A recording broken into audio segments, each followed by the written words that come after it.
Welcome to the Totally Awesome Fishing Show. In this episode, we're going to be taking you down to Falconville Fishery, a day to get water down, it's at Hailsham, East Sussex on the south coast of England. We're going to be talking to Tony Kerridge, who is a specialist in catching carp. We're going to get as many tips as we can from him, techniques, baits, whatever we can, information for you guys. Let's get down to this fishery and see what the day brings.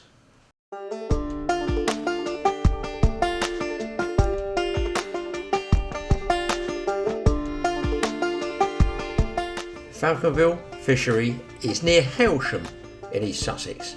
It's a day to get water, has got a specimen lake, some very big carp in there, but it's also got different types of lakes, match lakes and just pleasure fishing lakes. Let's get down there and let's see what Tony has to tell us.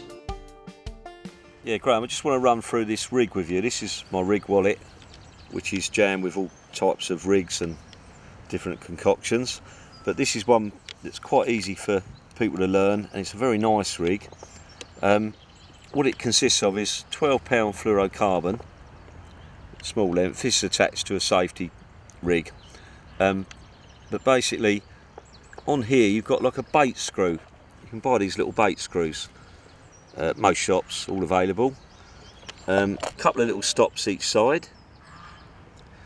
You screw the boilie onto the bait screw, and he sits up there nicely, about size 6 or 8 hook, whatever you're prepared to use, no problem. I usually use a 6 most waters, because most waters I fish has some decent fishing some days. Anyway, we use on these, I've been using these wafters, which are brilliant. What it is, they're critically balanced boilies. I don't know if you can see them here, but they've been designed to just be balanced right, so that what happens is they come off the bottom. If you've got a pile of bait just laying on a plateau there, they will just sit up off the bottom just nicely, and obviously as the fish takes them, this is the first one they take, 'cause it's just raised off the bottom. So very effective, nice and light line on it, very easy to make. You haven't got to worry about your hair getting tangled, anything like that. You know it's going to be fine, and terrific little rig. I use these quite often now, and they've been really effective. I've had some lovely fish on them. I'll unscrew this just to show you how it works. You have to put a little in the wafter or the boilie that you use. You have to put a drill a slight hole, very small hole, just with a little boilie needle.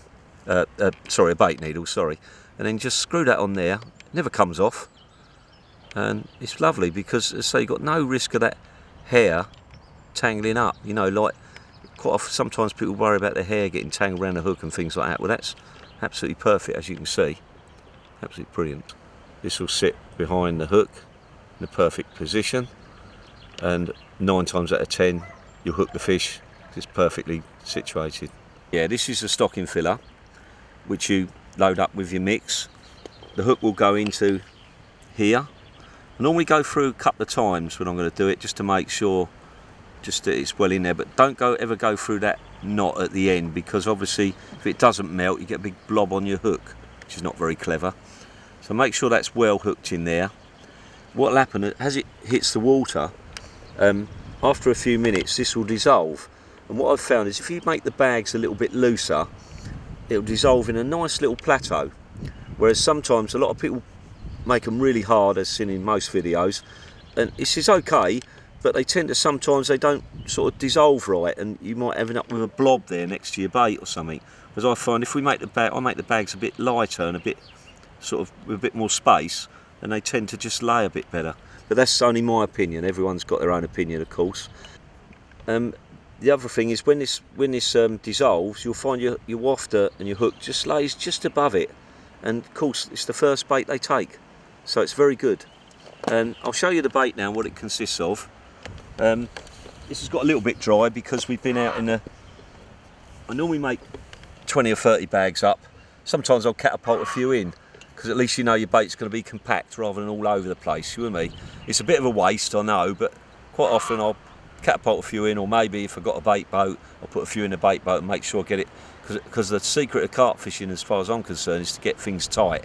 If you're tight, if we can fish on this little tray here, Graeme, which you can see, and not all over there, left and right and all over the place. If you can fish on this tray for a single day, you'll get pickups on most lakes. Whereas I'm afraid if you put it all over the place, it can work, but it's not necessarily the greatest thing to do. This is dried out a little bit in the sun, which normally I wouldn't let happen, but it's still good because it's dried a little bit. It's quite good to mix together, and you know, you can make balls out of it quite easy. Just add a little bit more water because it has got a bit dry, I must admit. But the good thing about it is it consists of hemp, it consists of pellet, you've got maize meal, there's quite a bit of pilchard oil in here, and some oily substances as well, that really make it good. Certain times of the year it fishes well with the oil, you know. And also you've got, if you was fishing in normal water, I'll perhaps put some nuts in here, but most waters won't have nuts. There's no nuts on this water today, so we can't use nuts, so that's the end of that story. But if you're in France, maybe you can use nuts. They're good, very good bait they are. But basically I'll make this mix up. I'll also put some sugar and salt in it, use a little bit of sea salt and a bit of natural sugar and perhaps some tuna oil, something like that. But basically it's normally effective. Doesn't work all the time, as you know. Not working today. What do you put in your sandwiches then, Tone? Maize meal. That sounds good enough to me. Yeah. Well, it's a totally awesome tip, Graeme. If you're having a bad day carping and you're not getting nothing, quite often you'll find a lot of the fish are on the back end of the wind. And there's some fish here in the corner. They're not massive, but it could save you blanking. And basically, throw a few dog biscuits in, get them totally occupied in them, and then just free line a hook into there. Nice light line, perhaps fluorocarbon, and you might catch them in a minute because they keep coming up and just nicking the odd dog biscuit. And as I say, over here it's calm, but they won't be there. They'll be right on the back end of the wind, like I said, these carp, and often you get some big lumps right in the corner. If you manage to put your dog biscuit perhaps in by a little leaf or something like that, by a reed, then that'll disguise it a little bit. And what you'll find, you might pick up a nice big lump just when you think you're going home with nothing. I'm using my lighter Sonic SKS for this, which is about 2.5 pound, and a lighter reel, an SKS Black, which is quite inexpensive tackle, but the gravities are on the big rods in the main lake, but I'm struggling today. He's right on my dog biscuit now. See him in the corner?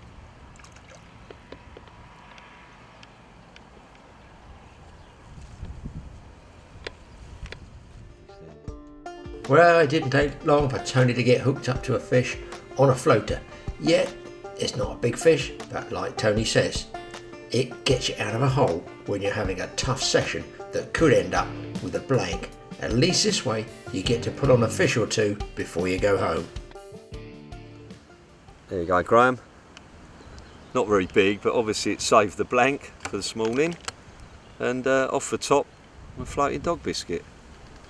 But it's just a question of getting them going, you know. Basically, if you don't feed them, they'll take every one but yours. But obviously a smaller hook took the chance, and not a very big fish, but it's just nice, better than nothing, isn't it? Okay, Graeme, I'm in Norman's swim now, and he's got a couple of rods out here, and he's fishing with a pod.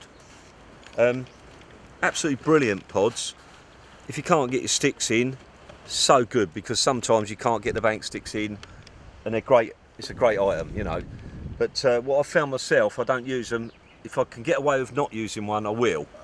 And I use single sticks. And the reason is, not just me, but many a carp angler has come out middle of the night, it's pitch dark, you get a run, it might trigger off the second rod in the middle if you've got three, and also you might just knock the third rod with your leg, you've got all three going, you don't know what's going on, and you're striking rods like mad. I think we've all done it. You find that won't happen with single sticks. You know whether it's left, right or the middle. Quite often I've seen this happen, but a pod's a great item. You've got to have it. There's some waters I've fished on, you can't get any sticks in, single sticks, so you're going to have to use a pod. And basically, there's nothing wrong with them at all. I just think that sometimes single sticks are a bonus. And I've always used single sticks, and a lot of people, a lot of my mates of mine know, use the same. But as you say, you do get this point where you just got to use a pod sometimes, and there's no getting away with it. Right, I'm going to show you my rods now, Graham. I've got 3 new ones. They're Sonic Gravity X's, 3 1/4 pound test.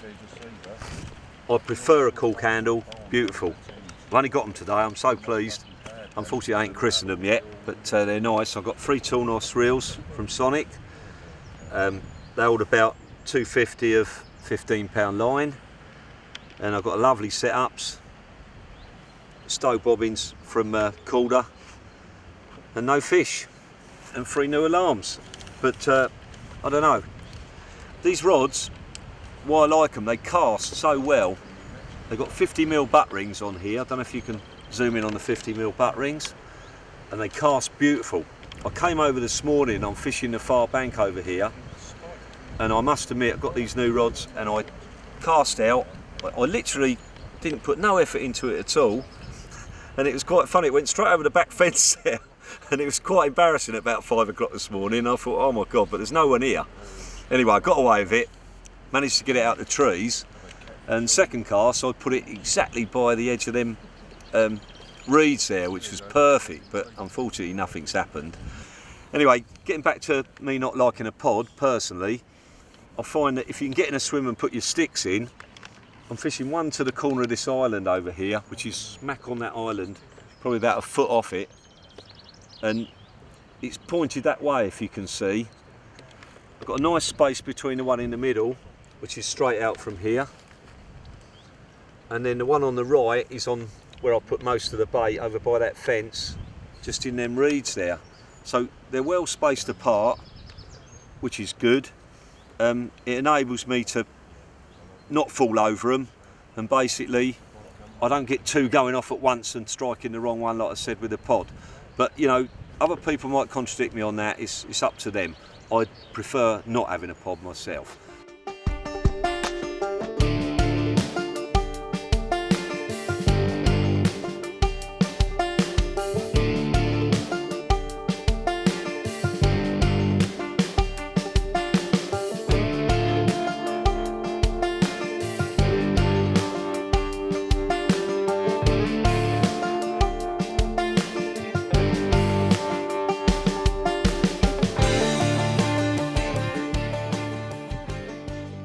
Right, Graham, that was my test cast. It was about 4 foot short of where I want to be out there. I see you filmed it. So what I'm going to do, I'm going to put my line, I've took about 4 turns off of here, and I've clipped that into the clip of the toolknife reel. So basically it can't go any further than that, so it's not going to go like this morning into the bushes, we hope. So if I reel that over the top now, look, I'm going to reel that in from there with the clip on, and it can't possibly go any further now, so hopefully I'm not going to go into them reeds and snag up. It should go straight on the money with a bit of luck. The other thing I was going to talk to you about is when you cast, it's pretty important that when it's about to hit the water, to try and feather it down, because lakes like this where you've got a lot of silt, what you find is it just goes straight in the silt and it will just bury. Having done a lot of beach fishing, as you know, that lead's travelling at quite a bit of a pace when it goes in the water, and it goes straight in and digs in. Whereas if you can feather it down through the water, just as it's getting there, just put your hand over the spawn, just ease it down and ease the rod towards it. Don't let it spring off the rod when it's on a clip. You want it to just ease in to the corner, exactly how you want it, and lay nice and flat and lovely. Right, I'm just going to put a small bag on here, not too big, just a mouthful really for the fish. Make sure it's well in there a couple of times so it don't come off the hook, and basically we're going to target that corner, which I think you've filmed over there, so we can get it right into the corner as close as we can. By all means, it shouldn't go too far, Graham, but we'll try, eh?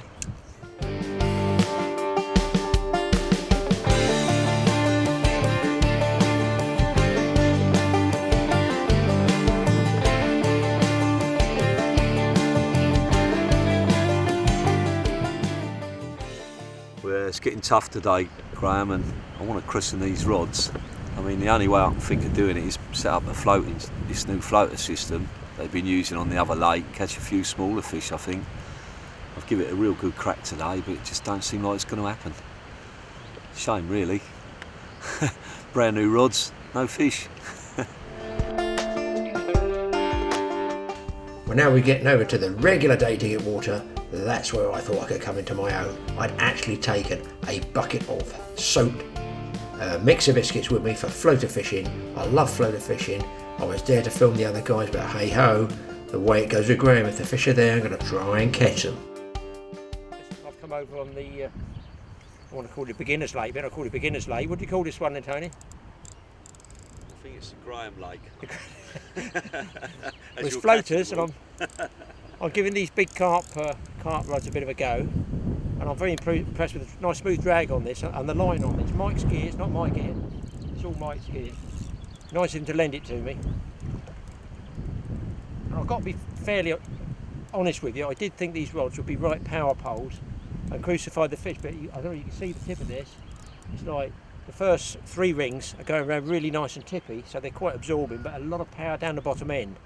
So maybe I'm changing my mind about bigger rods. Another little thing I've noticed, it's either this line or those bigger rings and less rings. I can definitely cast farther than I normally fish with my Avon rod. I'm getting out a little bit farther.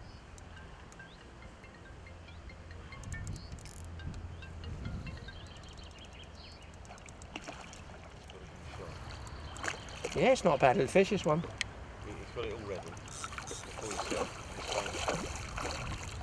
It's certainly not giving up. By the way, if any of you are shocked by this blue stuff at the back, it's called the English summer and it's only lasting today.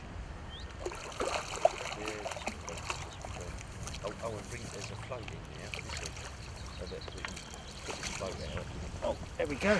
Get him on the mat for you. We'll change the camera around and take a look at it. No belly to it, so probably we'll put another couple of pounds on if it was full up with food. So I guess the competitiveness in here, you know, has got that nature that you don't survive if you don't eat food. And that's a nice fish. Good start. Let's keep our fingers crossed that something big can bend these rods and really see what they can do. Just changed over, Graeme, and gone on to the floaters, and there's plenty of fish in here. They're a little bit smaller, but have a little bit of fun, eh? Better than blanking, isn't it? But they're not a bad size. This one on here, took a little while to get him up. Oh, is that on bread or on the biscuits, Tone? It's on the biscuit, it's on light line. Plenty of bend in that rod as well. And you can see the... certainly fitted here, aren't they? Yeah, I mean you can see the mud stirring up on the bottom, can't you? Where they're digging, trying to get down. We'll try and get down in there, look, every time, look. Looking for a snag all the time. If you look, he's trying to get in that wood, isn't he? Watch the line.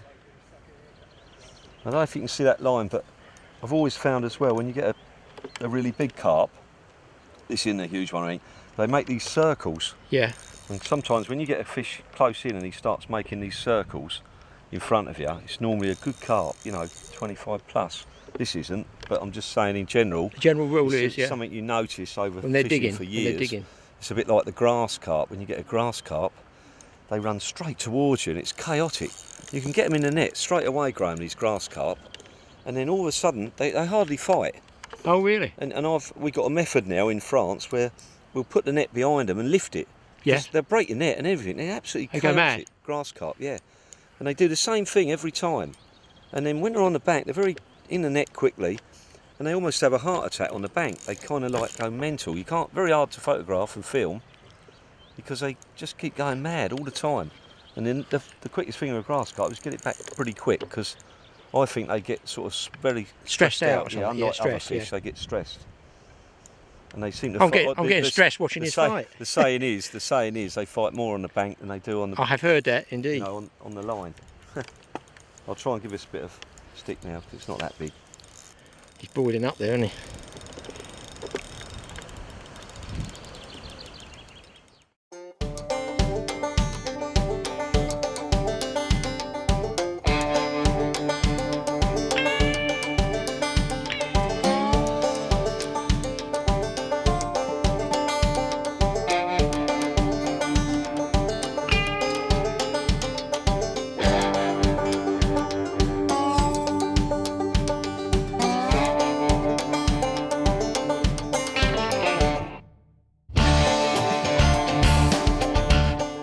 Nice common, isn't it? It's got to be £6 plus.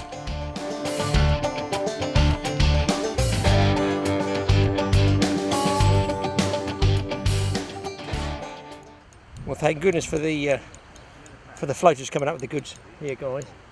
Another fish is taking me right down the edge of the bank there. I may even have to go down and walk and net this. Oh, he's come off. There you go. He pulled off. But we're certainly getting a few takes here now. It's very, very hot on the biscuits. Now, lads, on the big lake, it's tough, tough, tough. But you never know. We're fishing there to whatever, 20 or 30 pound, whatever they got. Always a chance of a real biggie. Meantime, I'm going to keep piling away with the biscuits. We didn't take long, we got another fish on. I'm finding a way of hooking these biscuits now and seem to be missing barely any. I'll show you in a second. We get this one in the net and I'll show you how I've started twisting the hook round and tucking it into the biscuit. Looks like another common carp.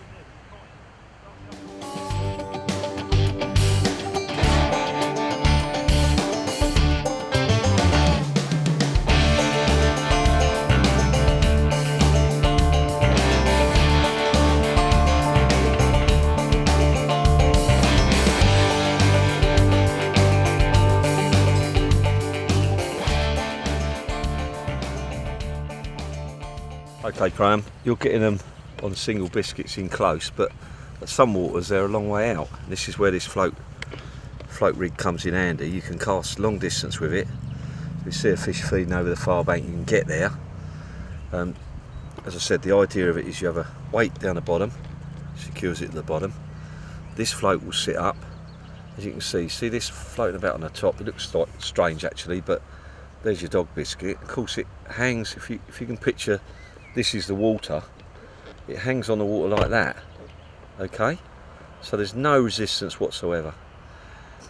I'm going to try it in a minute, a little bit further away from the float, because the only resistance you have got is they see the float.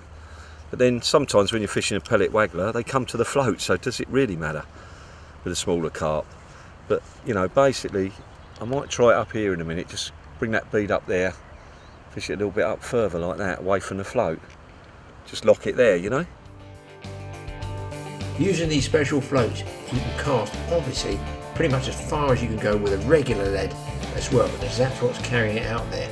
And I can see the potential when my free line biscuits drift out of casting range, then the rig Tony's using can go right across to the other side.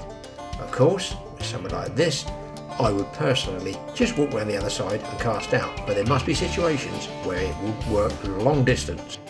Right, Graeme, what I've done is just cast it out as you've seen. It's called a beach caster rig. It's a very old rig really. What it does, it keeps your bait off the water.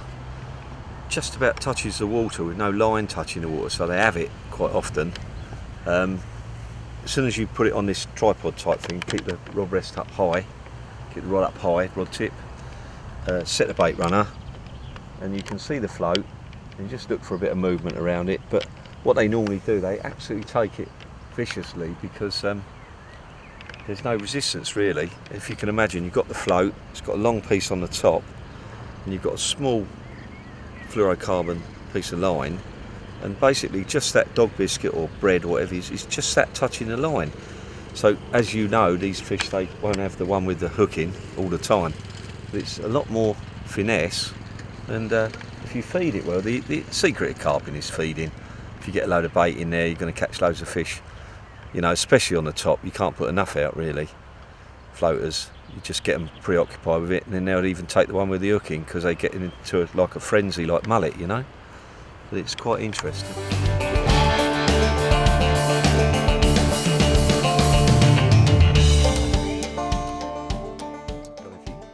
See it there, but the biscuit is just laying on top of the water with no resistance at all. Just a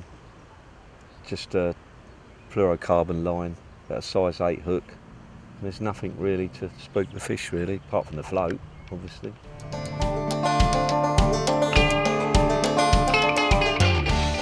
Oh shit! Go on, look. Got him? Yeah. Is he on? It works. I got it. It works. I'm in shock. In shock, Graeme. You got the take as well. I just got the camera on it. Yeah. Oh, you did? Yeah, nice. I think so. Yeah. It's only a small one though. They all count. It's only a small.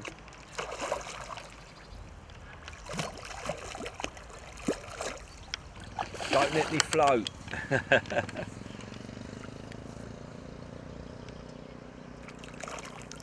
you go, mate. Job done. Good boy.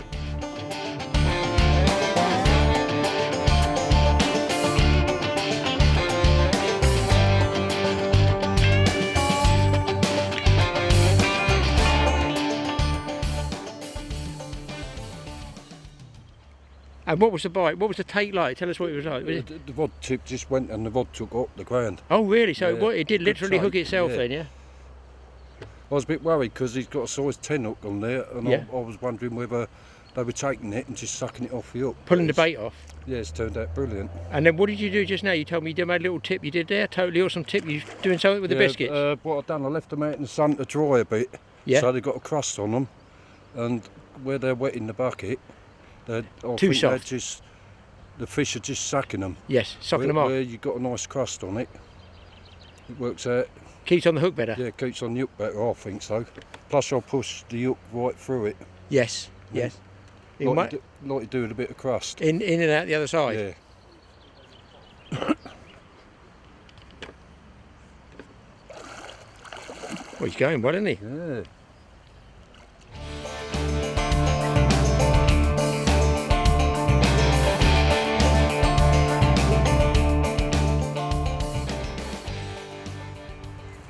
Right, and what I've noticed is this year I've been having some difficulty finding the original pedigree chum mixer biscuits which are there. I don't know if you can see that. These are frozen ones from last year. Now they've renamed them, or they appear to have renamed them, and I've been using these, which are brilliant. They've been swelling up to twice the size of normal, and they go very springy, and if you leave them in the sun a little bit, they just crust on the outside. Now I've been using this mugger hook, and I'm going through it this way, if you can see this, right? Turn it round like that, pull it out, turn it around, and then just rest it in there. So when you put that in like that, that's hanging there perfectly. I don't believe the fish can see too much of that hook. Line maybe, but by the time they see the line, I'm hoping I've struck and it's too late for them. Just let's keep catching them. And the cast well these as well, a little bit heavier.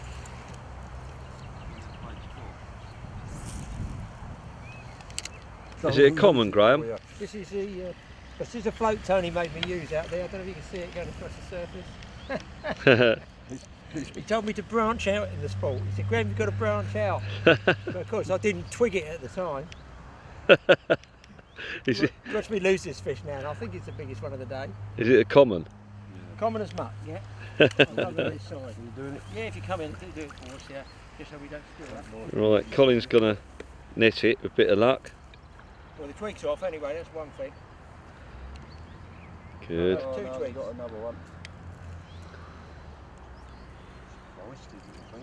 It's going well, yeah.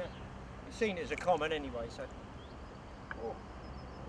I'll put him too Do much. fight well in here though.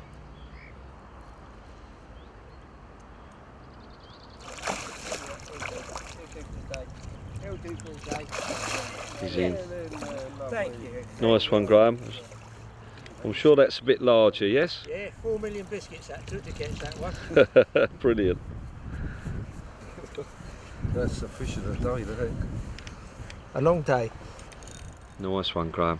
That's a beauty. And that's that good is. condition, you can see it, it's nice Beautiful condition fish, that fish. is. Look across the back, I'll hold him there. Keep him Yeah, nice he's and beautiful. Lovely, lovely thick Well fish, that done. one. Nice end to the day. Long time coming, but a nice end to the day. Yeah, good man. And what I would say, it's one step closer to a pint on a hot day.